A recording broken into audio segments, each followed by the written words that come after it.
Last week was insanely close, but I was barely able to edge out David. Can David finally pull off a win on me this week? Let's find out. How's it going, everybody? I am Jason of Jason's Realm here, and today I'm here bringing you guys, me and David's Fantasy Versus Week 5 edition. We started this last week, and I was able to pick up a win over David, 98.3 to 95.1. It was a very insanely close match, but I was barely able to edge out the victory. But let's just go ahead and dive right into our Week 5 selections to compare who we're going up against. Alright, so you're going to see my budget up here, David's budget up here, and let's just go ahead and get right into these ones. For quarterback, I'm going Jared Goff for $2, while David is going Dak Prescott for $16. So taking a look at these two matchups, Dak Prescott going to be going up against the San Francisco 49ers. This is a scary game for me. I was thinking about Dak Prescott and a bunch of Cowboys players.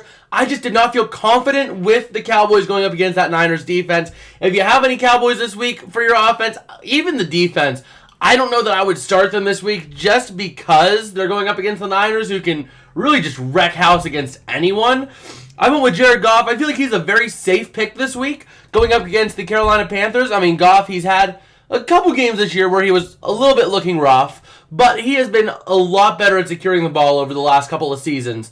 So I really think that Jared Goff is going to have himself a balling out day against the Panthers. And for only $2, it was well worth it. For running back ones, I went with Josh Jacobs, for $29, whereas David ended up going for Bijan Robinson for $35. Now, if we take a look here, Bijan Robinson going to be going up against the Texans defense. The Texans defense isn't really notable, but there are some key pieces. I was thinking about going Bijan myself, but I just am not as comfortable with that because everybody now knows if you stop Bijan, you stop the Falcons. So the Texans are going to throw all of their marbles into just completely crashing in on Bijan.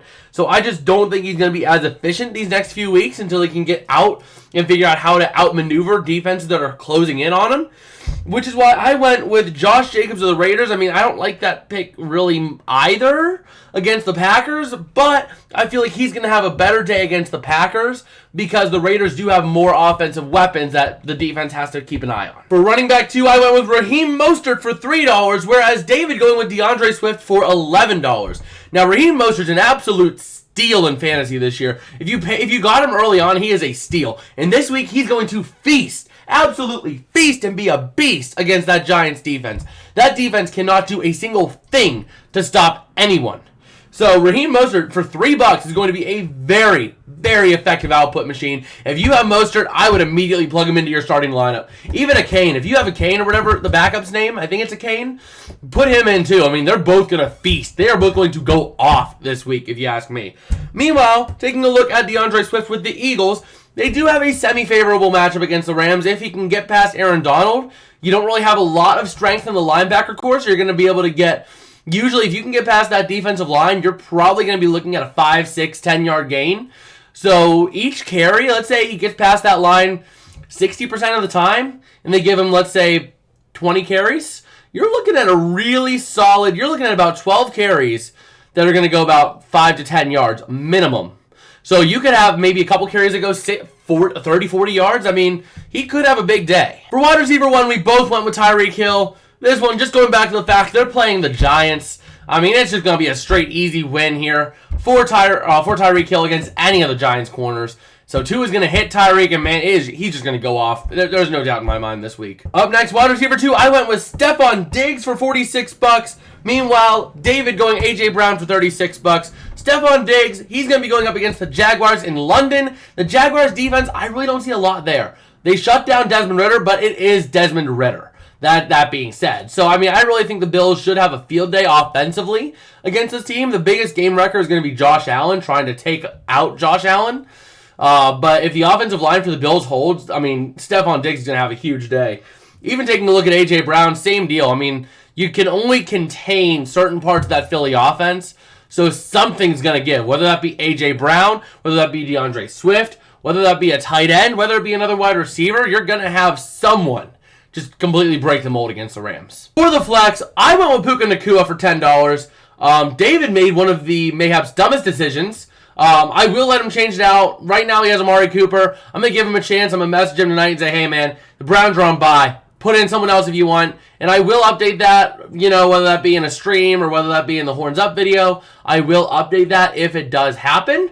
But right now, he has Amari Cooper. I got Puka Nacua. Puka Nacua should really be a fairly straightforward game. I mean, the Eagles haven't looked great this year. They've looked all right, but just not quite 100% sold on them on both sides of the ball. So, I mean, I think Puka Nacua really has a chance to really go off, especially if that Philly defense goes off, or especially if that Rams offensive line holds. And taking a look here, they're going to have 2 defensive tackles out for this game. A little bit of a spoiler here, but the Philadelphia Eagles final injury report, because I was looking at this for Horns Up. Fletcher Cox and Marion Teopolodu, both out for this week. So that's a huge loss for Philadelphia. That should mean the offensive line should have next to no problems at all for those Rams. And the Rams could easily just light up the scoreboard offensively. So for tight ends, I went Travis Kelce once again for $46. David went TJ Hawkinson. Both of these are decent matchups. I mean, I'm not as favorable on the TJ Hawkinson one because it is against the Chiefs. That's kind of why I shied away from that. I don't know what the Vikings offensively will be able to output against the Chiefs. But Hawkinson is one of their top targets in that offense.